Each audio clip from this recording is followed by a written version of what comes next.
तो चैप्टर की स्टार्टिंग में हमें दिखाया जाता है किंग को, जो सोवा का हाथ पकड़ के बोलते हैं कि सोवा, क्राउन प्रिंस के बिहाफ पे मैं तुमसे माफ़ी मांगता हूँ, प्लीज़ तुम माफ़ कर दो। तो सोवा बोलती है कि महराज, इसका मतलब तो ये कि आप हमेशा से जानते हैं कि क्राउन प्रिंस का नेचर कैसा है। फिर बोलती है कि महराज, आप इस पूरे साम्राज्य के सम्राट हैं, तो आप क्राउन प्रिंस को अंकल कैसे कहने दे सकते हैं। जिसको सुन के महराज बोलते हैं कि तुम्हें क्या लगता है कि कोई भी अपने पिता का स्थान लेने वाले व्यक्ति को सम्राट कहना पसंद करेगा। फिर बोलते कि मेरे में कुछ कुछ कमियां हैं जिसके कारण क्राउन प्रिंस मेरे साथ ऐसा व्यवहार कर रहे हैं, लेकिन मैं उन्हें अच्छी तरह से समझ सकता हूँ। और आखिर वो एक बच्चा ही तो है, बेचारा बहुत ज़्यादा दयनीय है। जिसको सुन के सोवा बोलती है कि अगर वो बच्चा दयनीय है तो मुझे लगता है महराज कि आप उससे ज़्यादा दयनीय हो। तो किंग हंसते और बोलते हैं कि हाँ सोवा, मेरा ये दूसरा साइड से तुम ही देखी हो। उसके बाद सोवा बोलती है कि महराज, मुझे आपसे कुछ कहना है। तो महराज बोलते हैं कि हाँ बोलो। तो सोवा बोलती है कि महराज, मैं आपका दिया हुआ टाइटल एक्सेप्ट नहीं कर सकती। तो महराज बोलते हैं कि लेकिन ये मैटर तो बहुत पहले ही सॉल्व हो गया था ना, तो फिर तुम फिर से ऐसा क्यों कह रही हो। तो सोवा बोलती है कि महराज, आप देख लेना कि आज क्या हुआ, और आज जो हुआ ये आज का ही विषय नहीं है, बल्कि ये हमेशा ही होती रहेगी। और मुझे ऐसा लगता है महराज कि आपका ज़्यादा फेवर लेने से बस लोगों के नज़र में अब मेरे लिए जलन ही पैदा लिया है, और लोगों के लिए अब मैं एक इजी टारगेट सेट हो चुकी हूँ। जिसको सुन के महराज बोलते हैं कि हाँ मुझे पता है, लेकिन मैं बहुत जल्दबाजी में था, लेकिन मैं कर भी क्या सकता था। तुमने मेरे लिए बहुत प्यार दिखाया, तुमने मेरे लिए जो किया है उसके बदले में मुझे जो सही लगा वो मैं किया। एक टाइटल या एक महल से ज़्यादा ज़रूरी लगा तुम्हें इस राज्य की रानी बनाना। तो सोहा बोलती है कि लेकिन महराज, तभी वहाँ पे एक सर्वेंट आता है और बोलता है कि महराज मुझे माफ़ कर दीजिएगा, लेकिन एक अर्जेंट रिपोर्ट आपको देना ज़रूरी है। तो महराज पूछते हैं कि हाँ बोलो, क्या रिपोर्ट है। तो सर्वेंट बोलता है कि महराज, शाही दवाई खाने से आपके लिए काढ़ा आ गया है, और बोला गया है कि आपको एक सही टाइम पे ही दवा लेना होगा, इसलिए महराज आपको इसी वक्त चलना होगा, और हॉल में आपका सबको इंतज़ार कर रहे हैं। तो किंग बोलती है कि ठीक है, मैं अभी आता हूँ। उसके बाद वो सोहा को बोलते हैं कि सोहा प्लीज़ मुझे माफ़ कर देना, हम लोग बाद में बात करेंगे। तो सोहा बोलती है कि ठीक है महराज, और मन में सोचती है कि मुझे हमेशा से अजीब लगता है कि आखिर महराज कौन सा काढ़ा पीना स्टार्ट करती है, और वो भी एक निश्चित टाइम पे। आखिर इस मेडिसिन में क्या है और किस चीज़ का मेडिसिन है। और ऐसे सोच के अपने मेट को बुलाकर कहती है कि शाही फार्मेसी को मेरा संदेश भेजो, और उनसे कहना कि जैसे उनका पूरा काम खत्म होता है तुरंत मेरे से मिलने आए। तो मेट बोलती है कि ठीक है माय लेडी, मैं ऐसा ही करूँगी।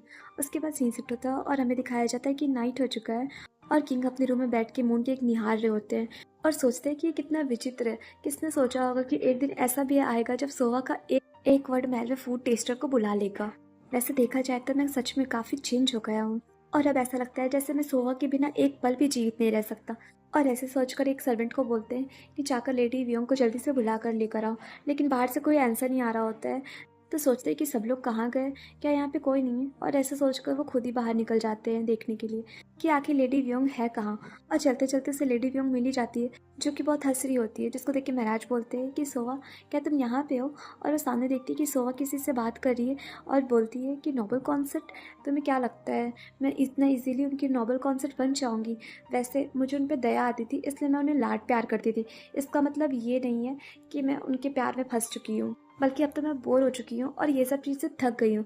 जिसको सुन के किंग पूरा शॉक्ड हो जाते हैं और बोलते हैं कि क्या। और इधर लेडी व्यंग बोल रही होती है कि मैंने उसे स्टार्टिंग से कभी मर्द नहीं समझी। जिसको सुन के राजा पूरी तरह से शॉक्ड हो जाता है। और उसके बाद वो व्यंग का हाथ पकड़ के बोलते हैं कि ये तुम क्या कह रही है सोवा। तो सोवा बोलती है कि आप मेरा हाथ क्यों पकड़े हो, मेरा हाथ जल्दी से छोड़ो। और सम्राट होने के अलावा तुम्हारे पास है ही क्या। और तुम तो एक ऐसे सम्राट हो जो फुल मून के टाइम खुद से अपना कपड़ा भी नहीं पहन सकता है, और बस जानवर की तरह अपना आँख घुमाते रहता है।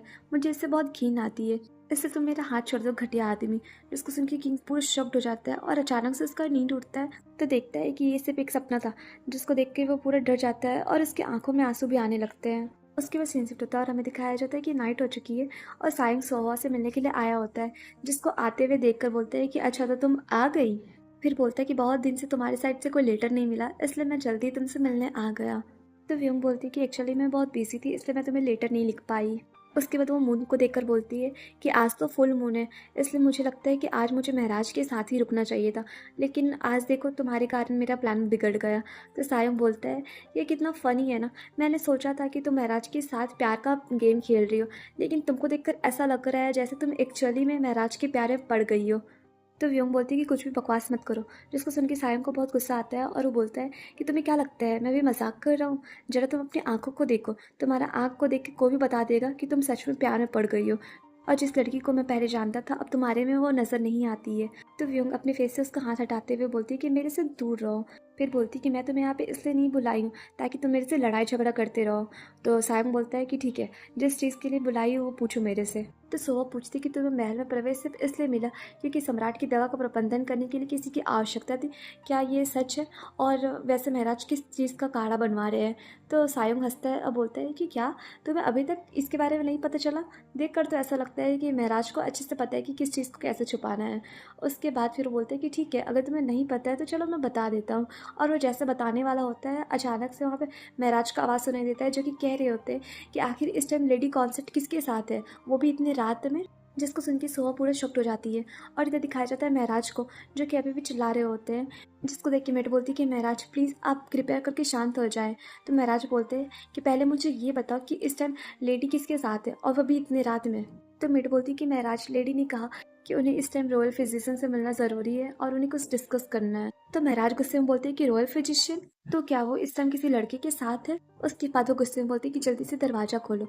और जैसे दरवाज़ा खोलते हैं वो अपने सामने सायंग को बैठे हुए देखते हैं, जो कि उसे ग्रीट करता है। और इधर व्योम भी बोलती है कि महराज आप यहाँ। तो महराज एक नज़र सायंग को देखते हैं, उसके बाद वो व्योम के पास जाकर बोलते हैं कि महारानी, आप अकेले में उस लड़के से क्या बात करिए, जबकि यहाँ पे एक भी मेड मौजूद नहीं है। तो व्योम बोलती है कि महाराज ऐसा कोई भी सीरियस बात नहीं है, इसलिए आप ज़्यादा मत सोचिए। तो महाराज बोलते हैं कि अगर ऐसा सीरियस बात नहीं है तो इतनी रात में, वो भी दरवाज़ा बंद करके, जहाँ पे कोई भी मेड नहीं है, आप अकेले में एक लड़के से क्या बात कर रही हैं? तो व्योम बोलती है कि महाराज एक्चुअली ये जो रॉयल फिजिशियन है वो मेरा मुँह बोला बड़ा भाई है। तो महाराज बोलते हैं कि मुँह बोला बड़ा भाई? तो व्योम बोलती है कि हाँ महाराज, जैसे मुझे पता चला कि मेरे गांव का कोई यहाँ पे आया है तो मैं उसे मिलने आ गई, देखने के लिए कि आखिर वो कौन है। तो पता चला कि वो मेरा बड़ा भाई है। जिसको सुन के सायंग बोलता है कि महाराज, मैं रॉयल फिजिशियन हूँ और आपको ग्रीट कर रहा हूँ। और महाराज, मैं और सोहा एक दूसरे को बचपन से जानते हैं और हम लोग साथ में ही बड़े हुए हैं। तो व्योम बोलती है कि हाँ महाराज, ये सही कह रहा है। और वो आगे कुछ बोलने जा ही रही होती तभी अचानक से महाराज उसे किस कर लेते हैं, जिसको देख के सोहा पूरी तरह से शॉक्ड हो जाती है। और इधर महराज सायंग को दिखा दिखा कर और किस कर रहे होते हैं, जिसको सायंग भी बहुत अजीब नज़र से देख रहा होता है। जिसको देख के महराज बोलते हैं कि तुम अपनी बहन को, यानी कि लेडी कॉन्सेप्ट को, इतनी बुरी नज़र से क्यों देख रहे हो? तुम जिस तरह से देख रहे हो वो बहुत ही डिस्गस्टिंग लग रहा है। कोई भी भाई अपनी बहन को इस नज़र से नहीं देख सकता। और ऐसे बोल के वो व्योम को टच करने लगते हैं। तो व्योम बोलती है कि महराज ये आप क्या कर रहे हैं? तो महराज सायंग को बोलते हैं कि तुम्हें अभी भी समझ नहीं आ रहा है कि लेडी कॉन्सेप्ट किसके साथ है? क्या तुम पूरा देख कर ही जाओगे? जिसको देख के सायंग जल्दी से बोलता है कि महराज मुझे माफ़ कर दीजिएगा, मैं अभी तुरंत यहाँ से निकल रहा हूँ। और ऐसे बोल के वो वहाँ से निकलने लगता है। तो उसको सेनापति आगे आता है और बोलता है कि महराज, अब हमें भी यहाँ से जाना चाहिए। तो महराज बोलता है कि मुझे कहाँ जाना चाहिए? उसके बाद तो गुस्से में मंत्री को बोलता है कि दरवाज़ा बंद करो और सब लोग बाहर चले जाओ। जिसको देख के व्योम भी पूरी तरह से शॉक्ड हो जाती है। उसके बाद महराज व्योम को गोद में उठाकर लेके जा रहे होते हैं और बोलते हैं कि सोवा, अभी तक तुमने जितना कुछ भी कहा है मैं तुम पे आंख बंद करके भरोसा करता हूँ, लेकिन मैं उस लड़के पे बिल्कुल भरोसा नहीं कर सकता। वैसे सोवा, मुझे एक बात बताओ, तुम लोग आखिर कब से एक दूसरे से मिल रहे हो और तुम कब तक मुझसे ये छुपाने का प्लान बना रही थी? और उसने तुम्हें सोवा कहा, तो क्या ये उसी की वजह से था कि तुम अचानक चाहती थी कि मैं भी तुम्हें उसी नाम से पुकारूं? उसके बाद वो सोहा को बेड में लिटा देते हैं और बोलते हैं कि क्या तुम यही कहना चाहती हो कि तुम दोनों के बीच में कुछ भी नहीं चल रहा है? तो व्योम बोलती है कि हाँ महराज, मैं कसम खाती हूँ, हमारे बीच में ऐसा कोई भी रिश्ता नहीं जो आप सोच रहे हैं। हमारे बीच में तो बस सिबलिंग्स का रिश्ता है और हमारे बीच में तो ऐसा कोई भी रोमांटिक रिश्ता नहीं है जिसके बारे में आप सोच रहे हैं। तो महराज बोलते हैं कि अच्छा, तो ऐसा बात है, तो ठीक है, मैं खुद ही पता कर लेता हूँ। और ऐसे बोल के वो व्योम को किस करने लगते हैं, जिसको देख के व्योम पूरा घबरा जाती है और बोलती है कि महराज, लेकिन बाहर बहुत सारे लोग हैं, तो आप ऐसे में मुझे कैसे किस कर सकते हो? तो महराज बोलते हैं कि अगर तुम दोनों के बीच में ऐसा कुछ भी नहीं है तो तुम मुझे अपने से दूर नहीं ढकेलोगी। तो व्योम पूरा ब्लश करने लग जाती है और बोलती है कि नहीं महराज, मैं आपको खुद से दूर नहीं कर रही हूँ, लेकिन बाहर जितने भी लोग हैं प्लीज़ आप उनको ये कह दीजिए कि वो यहाँ से चले जाएं। तो महराज बोलते हैं कि तो इसका मतलब तो यही हुआ ना कि तुम नहीं चाहती कि कोई हमारे बारे में जाने कि हमारे बीच कितना गहरा रिश्ता है। तो व्योम बोलती कि नहीं महराज, आप गलत समझ रहे हैं। तो महराज बोलती कि अगर तुम चाहती कि मैं गलत ना समझूं तो तुम मुझसे दूर मत जाओ। तो गाइस, ये चैप्टर यहीं पे एंड हुआ और आप लोग मुझे कमेंट करके सब बताइएगा कि स्टोरी आप लोगों को कैसी लग रही है। और अगर अच्छी लग रही है तो प्लीज़ वीडियो को लाइक शेयर सब्सक्राइब कीजिए। Bye bye.